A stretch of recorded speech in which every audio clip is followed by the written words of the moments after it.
अस्सलामुअलैकुम दोस्तों, welcome back to our channel find Urdu. Protege protege का मतलब है शागिर्द या वो शख्स जो किसी के गाइडेंस में हो।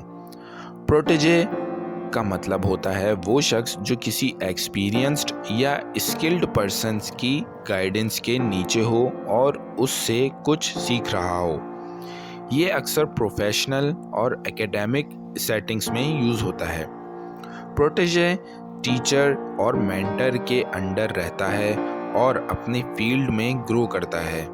ये रिलेशनशिप ट्रस्ट और मेंटोरशिप का इजहार करता है। फॉर एग्जांपल, उसका प्रोटेजे एक दिन बहुत सक्सेसफुल आर्टिस्ट बन गया। The famous scientist took her as his protege. मशहूर साइंटिस्ट ने उसे अपना शागिर्द बना लिया।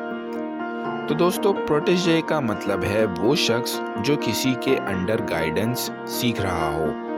उम्मीद है अब आपको प्रोटेजे का मतलब समझ में आ गया होगा। मिलते हैं नेक्स्ट वीडियो में। शुक्रिया।